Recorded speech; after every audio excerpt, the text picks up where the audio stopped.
Today, we're going over the 7 most explosive commanders and their decks. I'm Mia, and I just got engaged to Beezy. I'm Beezy. I just got engaged to Mia. We're the Nitpicking Nerds, sponsored by Card Kingdom, the brand new sponsor. We're thinking that if you're going to shop, why would you buy from all of these different sellers when you can just go to one seller, get everything you need, shipped expeditiously, and arriving at your door right on time? As a wise woman once said, you could stop at 5 or 6 stores, or just one.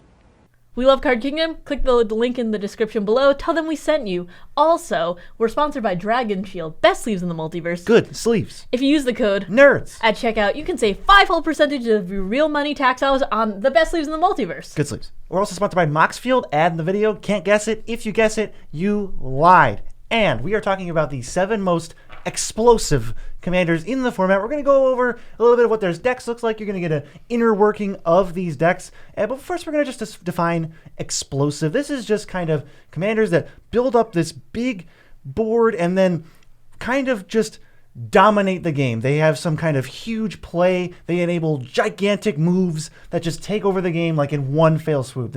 Definitely all these commanders fit that label. The first one we got is Lathril, Blade of the Elves, 2 black-green for 2/3 menace. When she hits a player, you get that many 1/1 green elf creature tokens, and you can tap her and 10 untapped elves you control. Each opponent loses 10 life, and you gain 10 life. This is an elf ball deck. This is a deck that looks to snowball advantage through mana ramp and little dorks into all of a sudden big firework turn of you're going to lose 10, maybe more than once.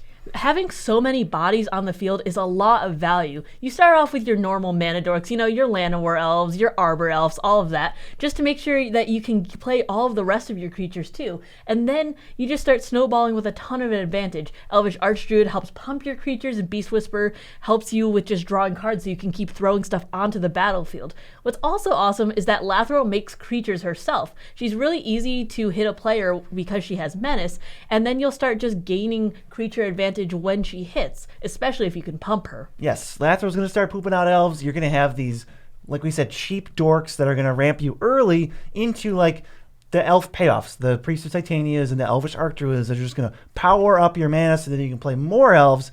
And Beast Whisperer is kind of exactly what you want to be doing during that entire process of just, hey, I'm drawing cheap elves, I'm drawing mana production, I'll draw more cards and just keep on doing it. And when you start stacking up multiple types of that effect, now you're up on cards and it's just this whole thing. Another card that's another like a snowball-y type thing with Lathril is Wolverine Riders. Every turn you get an elf. So really, you just have to go like, let's say, turn 1 Llanowar Elves, because there's so many variations of that. It's pretty common. Into turn 3 Lathril, into turn 4 or 5 Wolverine Riders whenever you cast them. Now, in like a turn and a half, you've already got 10 elves. It's just that simple. It's really, really easy to make a ton of elves with these. If you want to build on your existing elves also, there's Elvish Promenade and Elvish Ambush, which basically just doubles your elves immediately. If you have 5 elves in Lathril, you can just activate her, and that life swing of 40 points is really impactful. Yeah, talk about explosive. These 2 cards say, whatever you thought I was doing, my board state is twice as good. And all of my elf payoffs kind of see that. If they get +1/+1, that's 20 more power. If I have Elvish Archdruid, that's double the mana you thought I was going to make with it. And now I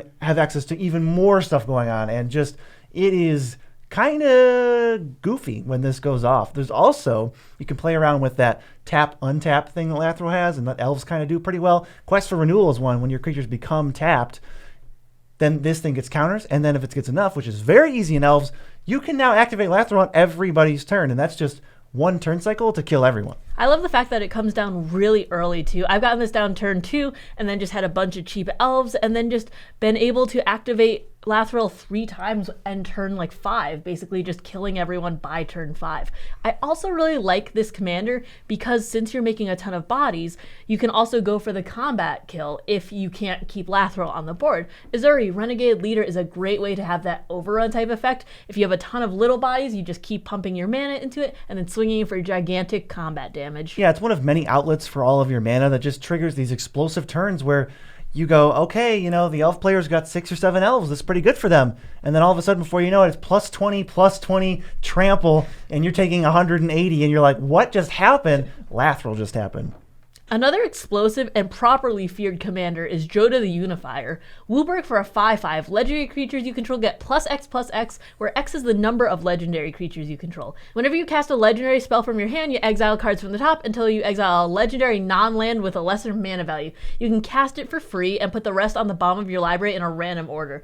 This deck snowballs so hard. There are so many creatures that can just go right into another, and they're all super powerful considering they can all be commanders on their own, but when you stack them into a 5-color deck, which just buffs legendaries based on how many legendaries you have, it's so wild. You just have so much damage being thrown around everywhere. Joda kind of inexplicably pumps all of your legends by 1 just because he's a legend, and it's worded in such a weird way.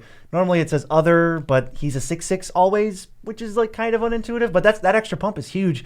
It just means that if you have 5 legends in play, that's 25 extra stats, 25 extra power and toughness across your whole board, which is why when you untap with Joda, it just encourages you to go legendary creature, flip into a legendary. Legendary creature, flip into a legendary. And now you've just got a bajillion power out of nowhere.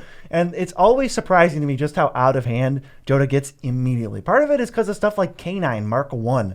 If it's untapped, other legendaries have Ward 1. And you can make a legendary creature unblockable, but really, it's a 1-mana legendary creature. So when you cast some of the glut of 2/2 legends that are in this deck, you still get to hit a 1-drop, which now pumps everything even more, and it just makes for just like this fast, aggressive board state, and then he even has the ability to make something unblockable. So late game, you can push through like 12 damage with any legend. Joda actually can swing in for combat damage considering he does pump by a lot, but the Ward 1 I think is going to actually be pretty impactful considering that for every creature that you have on the board, everyone's going to be like, oh, I should get rid of that, no that, no that. They're going to have like decision paralysis for their swords or whatever, and then also going to have to save that 1 extra mana too. Yeah, sometimes you're going to want to hit Canine, but that just doesn't feel right because Joda's in play, and it probably isn't right. There's also Rona, Herald of Invasion, a legendary creature that cares about you casting legendaries and rewards you with looting.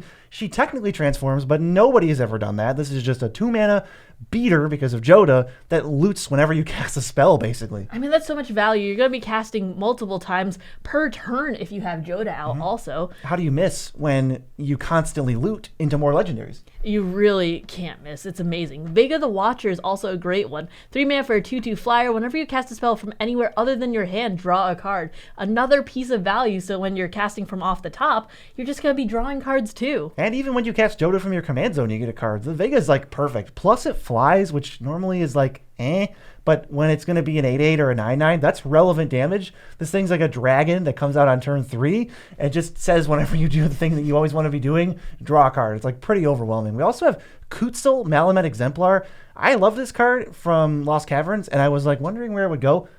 This is where it goes. It's 3 mana, 3/3. Your opponents can't cast spells during your turn. And when your creatures that have augmented base power hit, you get to draw a card. I mean, that's going to be all your creatures if Joda's out. You're going to be swinging for so much damage. You're going to be getting so many cards. I feel like every legendary, with the fact that it's like, oh, this is a good value commander, you just throw them all in here and then you just have value left and right, and it's like, oh, by the way, they're all 20/20s because they all just buff each other. You want to talk explosive plays? How about destroying the entire board except for all of your things with Urza's Ruinous Blast, 5-mana legendary sorcery, exile all non-land permanents that aren't legendary? Well, unfortunate for opponents, they're going to get to keep their commander, and then they're going to get to chump block it when I attack them with my 87, 87, 87s. Honestly, you thought that legendaries were only for the creatures, but nope, we've got other stuff too. Also, Rising of the Day is another great payoff for having so many legendaries in your deck. 2 red for enchantment, creatures have haste, and legendary creatures get +1/+0. As if you needed any more stats for your creatures, considering they're going to be pumped so much by your existing board state. Yeah, even if we just use basic numbers here, if you untap with Joda, let's say he's the only legend in play, great, he's a 6/6. Now you cast a 2/2 for 2 that's a legend. That flips into a 1/1 for 1 that's a legend, but now instead of just attacking with Joda as an 8/8, you get to attack with your 8/8 Joda, your 4/4, and your 5/5 right away, and they actually all get an extra +1/+0 because of Rising of the Day. It just adds so much extra damage, and it's totally worth it when you're flipping into new creatures that can't normally attack. Plus, with the haste, that's just so quick too. But if we're going to talk about extra combat stats too, we'll talk about Flowering of the White Tree, considering you have Wooburg to work with. Legendary creatures get +2/+1 and have Word 1. You know, all the best things that you want to cram into this for your deck. And non-legendary creatures, which you won't have that many, you control get +1/+1. But that's that big stat boost. All of your stuff's going to be hitting for 10+ after this. Oh man, I also like kind of these incidental ward appearances where, like with K9 and this, now we're stacking up instances of ward. It's just hard to kill our stuff, and if you kill Joda, I'm going to replay him, and then my other legends are going to attack you. But if you kill my other legends, I'm going to cascade into other legends with Joda, and it's kind of explosive no matter how you slice it. It's just, you got to make sure to pack the board wipes to stop this deck. Next up, we got the most popular commander in our comments section. It's Krenko Mob Boss. 2 red for a 3/3 goblin. Tap it. Make X red 1/1 goblins, where X is the number of goblins you control. Straight up, this just doubles the number of goblins you have. Almost no matter what your board state is, this is kind of like set up to be very explosive. I feel like between mono red commanders, whether this or Perforos, these are the ones that everyone starts with because they're so like explosive. Krenko can just make so many goblins, and that's when people are like, wait, commander's really cool. I can make that many goblins that fast? It is, and if you go look at any Krenko deck, one of the number one offenders for why this deck always goes off and has like mega bonkers turns is Skirk Prospector. You sack a goblin, you make a red mana. Well, when Krenko makes 10, 20 goblins, that's just too much of a ritual. You're going to keep playing spells and keep playing spells. Maybe you untap Krenko and then make more goblins, and now your opponents just kind of want to quit because they're getting drowned in gobos. But goblins love to help each other, so Goblin Matron is another great one. She's tuna red, and when she ETBs, you tutor for a goblin. Whatever goblin you need, you just put it straight to hand, and if you have Skirk Prospector out, you're probably just going to play it. Yeah, this thing just has a nice utility. There's not a lot of stuff like this for other creature types. There's no 3-mana 1/1 human that goes and finds a human. I mean, there's like Recruiter of the Guard, but that's not what I'm talking about because it doesn't find a human. But yeah, any goblin just makes it so that this like kindred creature type is very well supported. I mean, goblins love their buddies. Another one is Goblin Trash Man, Trash Master. He's a trash man. He pours trash all over himself when he walks into the ring. He does. 2 red for a 4/3. Goblins get +1/+1, and you sack a goblin to destroy a target artifact. There are a lot of artifacts running around Commander, especially your Soul Rings, so I would love to just take one of the goblins that Krenko makes and just throw it at a Soul Ring. This alone can make for really explosive plays. You just need a couple goblins, Krenko, and this, and you go, all right, like, tap Krenko, makes 6 goblins. Now, that just turned into Vandal Blast. I just turned this into Vandal Blast. If you're going to try to wipe me or kill some of my goblins, I'm going to throw them at your artifacts and make sure you don't untap with your Soul Ring. Goblin Trashmaster, he's one of the best wrestlers in Magic. As I mentioned earlier, Perforos, God of the Forge, is best friends with Krenko. Basically, when all of your goblins are going to come in, he's going to deal 2 damage to each opponent, and that's going to add up so much considering he makes so many goblins. That's just an entire field right there. Perforos, you know, if you really need it, he even pumps your goblins too. So if you don't have any Lord effects out, Perforos has got your bag. It's the scariest card in the deck, pretty much. We also have a very explosive creature. It's not a goblin, but it is explosive. It's Devilish Valet. It's 3 mana for a 1/3 haste trample, but when creatures enter under your control, you double his power. So if you tap Krenko to make 10 goblins, you double 1 10 times. So it goes 2, 4, 8, 16, 32, and then past that, they're just dead. Wow, that is going to be so big, and I do remember there were so many people on like Arena making this just break Arena. They're breaking Arena, yeah. Because its power was too tough. Thornbite Staff is another great one for this deck, considering you can equip creature and it says 2 and tap it. It deals 1 to any target, and whenever a creature dies, you untap it. Whenever a shaman creature enters the battlefield, you can attach it to it. That doesn't matter. The fact is we're going to be able to sack goblins and untap Krenko and then tap him again for my goblins. And if we can sack them, just keep doing it left and right. That's going to be so powerful. If you have Skirk Prospector, this goes infinite because you sack one of your goblins, tap them to make a goblin, and then boom, there you go, infinite things. Krenko is just going to go burr. That's like the best way to put it with this. You can't let Krenko get equipped because if you like, the table will literally explode. It's not like this is an explosive play. Your cards will catch fire, and you're going to need to put them out with an extinguisher. This is too hot fire. There really will be. Honestly, you won't have enough room on the table for how many goblins Krenko is going to make. Vanquisher Banner, another classic in every Kindred deck, is also great here. When you choose a creature type, creatures get +1/+1 of that type, and whenever you cast a creature spell of the chosen type, you draw a card. We need a bit of card advantage considering we are in red and it's a bit tough to find, but if you're casting goblins left and right anyways, you're just going to be drawing cards with this. Krenko decks have no problem stuffing them with like 30 to 40 goblins. This is a good one. It'll help you go wide a little bit. But mostly it's like a Beast Whisperer in red, which is hard to come by. Red card draw kind of just doesn't exist. So this is a nice tool. But one thing I always struggle with when building a goblin deck is I always want to count my goblins. I'm always like, well, I want to get to 30, 40.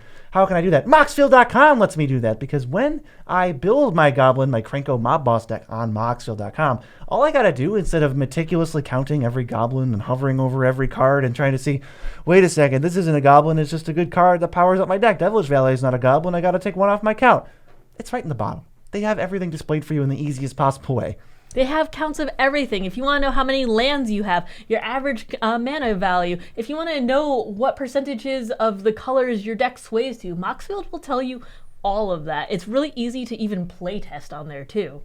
So go online to Moxfield and follow us. We're trying to get our numbers all the way up. But right now there's another explosive commander. It's Henzi Toolbox Tori. Black, red, green for a 3/3. Each creature spell you cast with mana value 4 or greater has Blitz. The Blitz cost is equal to its mana cost. Blitz costs you pay cost 1 less for each time you've cast your commander from the command zone this game. This is so powerful and so hard to stop considering people will want to kill him. And he just goes, okay, well, I'll just make his effect even more powerful every time he comes back. Henzi scales with the game, and you can stick your deck full of the biggest, meanest, dumbest monsters, and they're going to get cheaper over time, and cheaper, and cheaper. And it just leads, the pressure builds over the game, and it just ends up, you end up releasing it all in this one turn where you cast 7 5-drops or 5 7-drops for like 10 mana, and everything has haste, and they're all drawing cards, and your opponents just explode. I think as BZ once mentioned, this is so explosive and so hard to stop that at some point, player removal is just the best way to deal with a Henzi player. Yeah, you know they're going to play an elf on turn 1, Henzi on turn 2, and then from earliest turn 3, you're going to have to start dealing with stuff like Rampant Rejuvenator. It enters with 2 counters. When it dies, you get X lands untapped, where X is the number of counters on it, and Henzi just says, cool, whatever, it costs 4, blitz it in for 3, attack, doesn't matter. It dies always because of blitz. So you spend 3 mana, you draw a card, and you get 2 lands untapped to then play instance with, or just have ramped for next turn. Like, that's kind of silly. There's also Primeval Herald, 4 mana 3/1 Trampler, ETB or attack, which is both happening the turn you blitz this. Go get a basic, put into play tapped. These are the cards that make it so that Henzi's never going to stop coming out. He's so explosive, and it's so tough to keep him off the field because the second you kill him, he'll just be back because they're ramping so much. Balor's another great one in this deck. 3 red for a 5/5 flyer. When it attacks or dies, which is going to both happen in the same term. Choose one or more. Each mode must target a different player. Target opponent draws 3 cards and discards 3 cards at random. Target opponent sacks a non-token artifact, or it deals damage to target opponent equal to the number of cards in their hand. Obviously, you're going to be picking the one that's most advantageous to you. So if there's going to be someone who likes to keep a full 7 in hand or something, they're just going to get dealt 14. They're just going to be discarding a ton of cards and sacking multiple artifacts. That's really nasty for 1 turn of effects. It is not uncommon for someone to have 6 or 7 cards in their hand, and Balor comes out of nowhere. Henzi comes out, then Balor can come out on turn 4 for all you know. You probably have 7 cards. So take 7, and you get hit with it for 5. That's 19 damage, and they didn't even do anything. And then they get to also snipe other signets in play, and then draw a card when it gets blitzed away. How is that not the definition of explosive? That is so brutal. It's just like the fact that, it's not just the effects of like attacking and dying or anything like an aristocrat deck might be, It's just that, you're also getting hit with these giant 4+ mana creatures too. Yeah, Henzi really brings out that emotion where you're like kind of waiting to see what they put out, and then they put it out and you're just like, oh no, it's something like O'Hare Chasm, Deepest Growth. When it hits, you reveal that many, and you can put a creature from among those onto the battlefield. Then when it dies, which is going to happen, it comes back as a land, which can then just transform back into the god. So it ramps you, it flips a creature, you can cheat 10 mana on turn 4 when this thing comes out, and you just go, well, and it's just, maybe the word I would describe it as is explosive. Yeah. I can definitely call it explosive. That's just why you have to do player removal at a certain point. You can't let them get too far. They're just going to have so many lands, all the mana to cast everything, and then just all these nasty creatures being like, oh, I don't know, swing for 40 and then deal, 40 in effects everywhere. That's cool. Yeah, it's just haymaker, haymaker, haymaker. And then when you think you're safe, Apex Devastator comes down. 4 more haymakers. It's got haste. Take 10 if you don't have a creature to block it. And then they draw a card and you're just left with, they just rebuilt their whole board for 2 mana. They just blitzed it out. I don't know what I'm supposed to do. And you're just supposed to lose at that point. Yeah, you're just like, great, okay. I guess my board's done. Cool. But having the Cascade is super nice, getting all of the creatures for free considering the converted mana cost is so high on it. And it's just got a big butt. And as the blitz costs get reduced, you can use something that reduces its cost naturally and is a gigantic game ender like Emrakul the Promised End. It's probably going to cost like 8 at its base because you got stuff in your graveyard. Then reduce it by 3 more because of Henzi. You're playing a 5 mana 13/13. You steal someone's turn. You're going to kill them with their own cards on their next turn. Hit somebody else for 13. Draw a card. And none of these cards are even costing you anything. You spend a few mana, you get a huge effect that's way worth the mana, and then you drew a card again at the end step. Emrakul is so powerful, and I feel like you don't see it that much in certain decks considering it's one of those like boogeyman cards, and also it's just very expensive. But when you're getting that cost reduction, it's so worth it to play. It's too tempting. And the fact is, if all these creature cards go to your graveyard, you can bring them all back with Bringer of the Last Gift. 6 black for a 6/6, and it has a living death effect, so it won't matter. You'll just wipe the board of everything that your opponents have and then bring all of your haymakers back, and there's going to be a lot of them. A lot of ETB triggers. If they have haste, the opponents are just dead on the spot. And this guy just says if you cast them, doesn't care if you cast them for 8 mana. We're going to cast them for like 4 mana. And that's that's it. It's an effect that's so big, the game really just ends on the spot. Especially if you have something like a Terror of the Peaks sitting in the graveyard, the game's literally over. But we have to take a second real quick to talk about the biggest Nitpicking Nerds news since our engagement, and that is that we've spent months updating our Patreon, and it's finally done. We've got super sick stuff. We've been wanting to figure out a way for us to engage with you guys and for you guys to get cool stuff that you want while also supporting our channel, and we figured it out. There are tiers for everyone. There's going to be a tier that's just Patreon exclusive feeds, like with the cats and with our travel. There's going to be a tier as high as coming to play a game with us in person for an entire day. We've also got gameplay. Spell table gameplay is going to be coming twice a month for people of certain tiers. It's going to be an all-out content fest over there. So I want you to go check it out. It'll be really awesome for everybody, and it'll make us super happy. It'll help us support what we do for a living. But moving on to our next explosive commander. What is she, BZ? Well, she's Winota Join Our Forces. 2 white, red for a 4/4 when a non-human creature you control attacks. Look at the top 6 cards of your library. You can put a human creature from among those onto the battlefield tapped and attacking, and for some reason it gains indestructible until end of turn. The rest go on the bottom of your library. This is a card that just says, hey, what's up? And then you attack, turn it sideways, flip parts of your deck out with haste, indestructible. They are all humans that are going to buff your board, and your opponents are just left going, oh my god, what just happened? I don't even know. But it's all because of little boys like Ornithopter. Too powerful, actually. Too powerful. Should be banned in Commander. It's a 0 mana, 0/2 flyer. When Winota comes out after Ornithopter, you play it on turn 1 or 2 for free. Then Winota comes out and it attacks. Still get the trigger. You still flip and you're going to hit 3, 4, 5 mana worth of humans and just get that value. Ornithopter is just too much value, clearly. You might have known Winota considering that our friend Comedian has actually made it so that she's competitive in CEDH, which is super cool, but she's still very powerful in normal EDH too. With cards like Loyal Apprentice, 1 red for a 2/1 haste. Beginning of combat on your turn, if you control your commander, which you will, you create a 1/1 Thopter artifact creature with flying and it gains haste. So you're going to be attacking with it, and that's going to get you another trigger to put humans onto the battlefield. Not only does it create non-humans, but it is also a human to cheat out with Winota to then later make non-humans to cheat out humans. The deck also takes advantage of like kind of crappy little dorky creatures like Goblin Rabblemaster. It makes a goblin every turn. It like forces your goblins to attack, but you don't care. You're turning them sideways to get the Winota triggers to just tag team humans out here, and it's just going to be insurmountable. Sure, maybe they trade off with Goblin Rabblemaster, but all your humans that come out are permanent advantage that's indestructible for the turn. That's really, really good. Another creature that's going to give a lot of advantage is Archon of Emeria.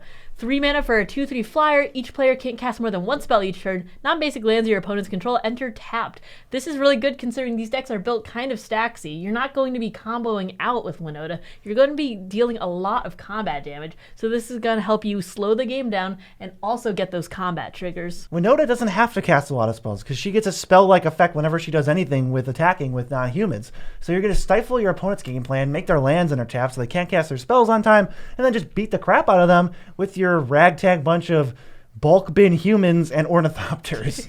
But if you thought you weren't dealing enough damage, there's going to be so much more with Angrath's Marauders. 7 mana for a 4/4. If a source you control would deal damage to a permanent or a player, it deals double that damage instead. That's going to be so much considering you're swinging in with the non-humans, then bringing in the humans swinging in, and they're like, oh, well, I can't block all of this. All my creatures are going to die, or I'm just going to die. This is a 7 mana human, so this is one of the best premium targets to hit. It changes math, and it definitely leads to the explosive realization that, oh, not only are you taking some damage, you're actually dead this turn. Another massive human we can cheat out with all those ornithopters is Lena, Selfless Champion. She makes a bunch of dudes, which are not humans, even though they clearly are in the artwork. That's going to cheat out more humans next turn, and we can even do like a Selfless Spirit-y type ability by sacrificing her. That is a really great human to cheat out. And Ornithopter, again, just too powerful. When is it going to get banned? When will they learn? It really should. It can go in any deck. Blade Historian is another great one to put in here. 4 mana, giving attacking creatures double strike. You're going to be attacking so much anyways. Why not just chip in for double the damage? Yeah, and it's a great human to cheat out because it's not like, it doesn't say whenever something attacks against double strike. It just says like a static ability, attacking things have double strike. So when you cheat it out, it's a human. Now all your stuff is twice as strong, and maybe you'll even hit Blade Historian and Angrath's Marauders, and then they're like 4 times as strong. The math gets pretty overwhelming pretty quick. But moving to a commander that BZ has absolutely so much salt for, Etali, Primal Conqueror, 5 red for a 7/7 trampler. When it ETBs, each player exiles cards from the top of their library until they exile a non-land card, which means you can't whiff. You can cast any number of spells from among cards exiled this way without paying their mana cost. If you pay 9 and either a green or 2 life, you can transform it at sorcery speed. And then it goes to 11/11, trample, indestructible, and when it deals combat damage, they get that many poison counters. I hate the fact that this says when it ETBs and not if you cast it, you do the trigger or something. Because that's just so much value, and it didn't need that when it has just like such easy access from the command zone. I think this card, for me, it's a little salty just because I find it like generally uninteresting, and I think there's a couple safety valves that were just ignored on this card, like the if you cast it, or why are we casting all 4? Why can't we whiff on it? I don't know, but this card's really, really good, and just playing it alone is pretty much a guaranteed explosive turn because Etali counts as a spell, and then you get 4 other spells. So you get 5 spells for the price of 1 spell, and this is your commander, so there's a very real chance that we're going to be turning it over as a Blightsteel Colossus, which is also a super explosive play, and sometimes comes out of nowhere because a lot of times I forget that that's there, but then they realize they flip it and you're like, oh no, I have to jump block with all my creatures. I know we were talking about earlier the fact that it was in his Spella deck, and we were so surprised because it shot to $13, but I'm more surprised that I didn't see it shooting up to $13 because it was like $1 or $2 for a bit. And I'm like, oh, this is really good. It should be more money. And now it's like 25 or something. You're going to see Goblin or Archomancer. Etali decks tend to be a little samey, or in my humble opinion, uninteresting, just because you can fill your deck with ramp, and you're going to ramp into Etali on turn 4 or 5 almost every game, which gives you that explosive guaranteed play. So Goblin and Archomancer is like one of the bangers and makes your red and green spells cost 1 less, which is really like every spell in your deck because you're red and green. So this just like powers out your deck to like absurd levels. Along with Goreclaw, she makes Etali cost 2 less by herself, so you can even have no ramp, play Goreclaw turn 4. That's a turn 5 Etali. But if you want to make copies of your Etali instead of just ramping it out for less mana, you could put Twin Flame in there. It's only 2 mana and you copy a creature, except it has haste, but it doesn't matter because when it ETBs, you're going to get the trigger again, which is the failsafe that BZ wanted to put on that it was not put on. Yeah, so like when you flip with your Etali, you're also flipping through your own deck. So if you hit one of these many cards that you could play like Twin Flame, you just copy Etali to get 4 more guaranteed spells. Who cares what they are, right? Like, there's a little bit of fun and randomness that you're playing your opponent's stuff. But at a certain point, 5 spells is 5 spells. I'm going to assume you guys built your decks and you're not playing limited, so I'm probably going to enjoy casting those 5 spells. Honestly, this is like what people would think if Wand of Wonder was like broken, it's just stapled on a creature now. Wand of Wonder is like what you want when you're just, ooh, I just want to be random in something. I just want to get a little like, something crazy going. Yeah. It's like, no, this is just value. I'm just going to annihilate the board with value in Gruul. Atali's like, why? Please, why? They're going to flip into Conjurer's Closet.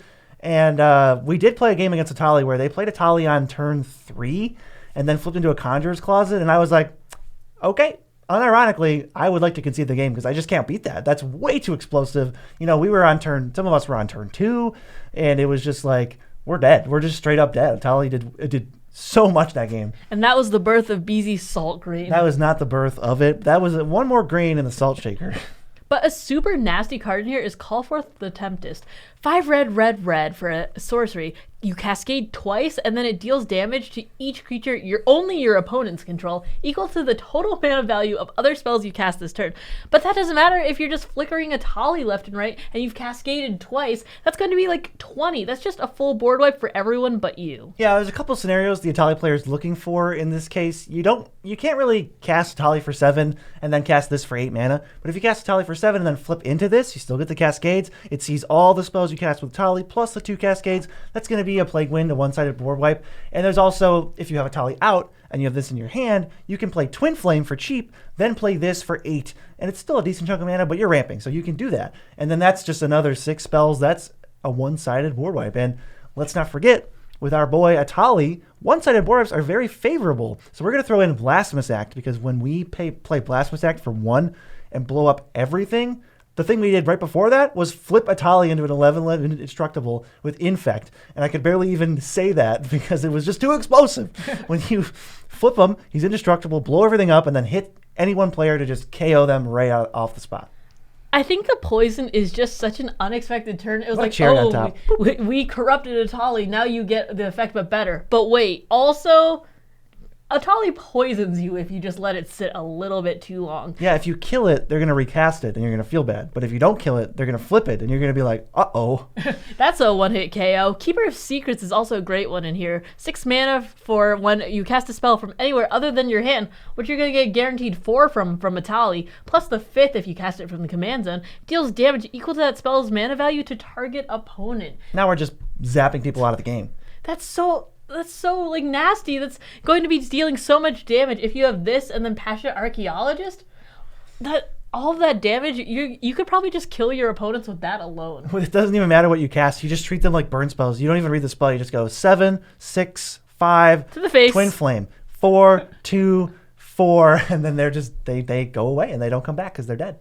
Next up could have been actually in our most hated commanders list also, but we're going to put him in the most explosive. It's our boy Jetmir, Nexus of Revels, 4 mana, 5/4. Creatures you control get +1/+0 and have Vigilance if you have 3 creatures. If you have 6, they also get +1/+0 and Trample. And if you have 9, they also get +1/+0 and have Double Strike. So if you have a 1/1 token and Jetmir's got the max number of creatures, that token is going to get +3/+0, Double Strike, Trample, Vigilance. So your 1/1s are going to deal 8 damage. This, of course, leads to Jetmir resolves. Game over. It's Naya. You're going to be getting creatures left and right very easily.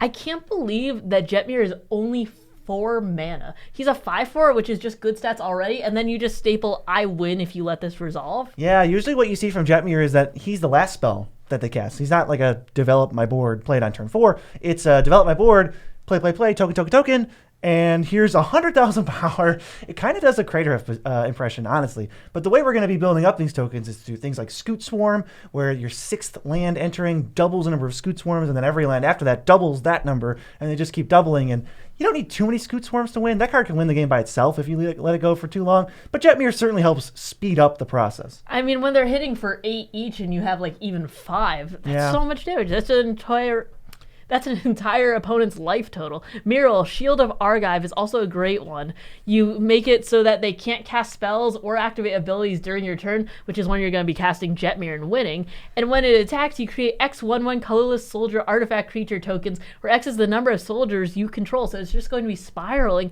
into more and more creatures where you can just turn them sideways and kill your opponents when Jetmir comes out. Yeah, it's a tricky situation. If you play Miral and pass, and your creatures, your board state's getting up there, they can't let you untap with Miral. They have to kill it, or else Jetmir is going to come down, and then Miral will attack, put you over the line, get enough creatures, and then you're attacking for billions. But if they kill Mural, maybe that's a removal spell they couldn't use now on Jetmir, and it's like it starts to get dicey. And Jetmir's got some other tricks. He doesn't just have to go, blindly make a bunch of tokens on my turn, attack you. He can go, pass the turn. I got 3 or 4 tokens. That's fine. End step. March of the Multitudes. Convoke everything out. All my mana, spend it into making lifelinkers. Then play Jetmir. And now the board state is like you dropped a bomb on it and it just blows up. You're in Naya. You're going to have all the Convoke spells that you want for this type of deck. Convoke is also great for Wildfire Awakener. When it ETBs, you create X/1/1 red elemental creature tokens with, when they become tapped, it deals 1 damage to target player. You're going to be making so many creatures, and that's going to be dealing so much damage, whether you're swinging with them or you can find another way to tap them. Yeah, so if we have Jetmir and we have Critical Mass, that's cool, but we can just tap all those dudes. Now we can convert our entire team into more tokens. If they have haste, we're jamming in right away. We kind of just profit all of these creatures. And then if we're going to convoke, with like a March of the Multitudes, with Wildfire Awakener, we get to ping them some extra. Or if we have a vehicle, that also works. Obviously, you're going to be creating a lot of creatures, but why not get just some more effects out of it too?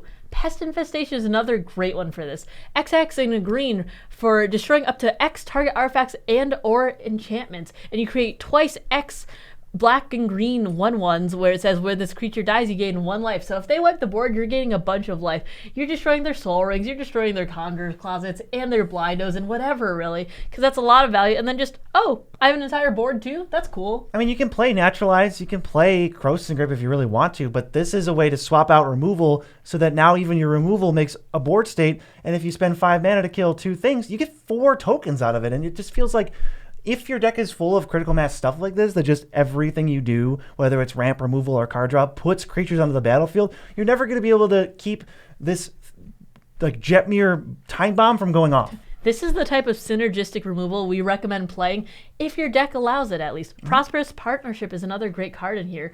3 mana for an enchantment. When it ETBs, you create 2 1/1s and you tap 3 untapped creatures you control to create a treasure token. You're going to have so many creatures that you can tap, so you're just going to be making a bunch of treasure tokens. You might get effects like the Wildfire Awakener where you're dealing damage every time they tap, and then you're just going to have way more treasure tokens and just casting more spells to get more bodies out. Yeah, the cheeky thing about this too is that Jetmir grants Vigilance pretty early on. It doesn't have to be 9 creatures. So when they have Vigilance, you just attack with them, and then now you can still tap them all to make treasure tokens to power up your next explosive turn. But if you don't want a win con that has to do with combat damage or just pinging people when they tap sideways, what about just winning the game immediately? Halo Fountain is a great one for that. 3 mana, and if you pay white and tap an untapped creature you control and tap it, you create a 1/1.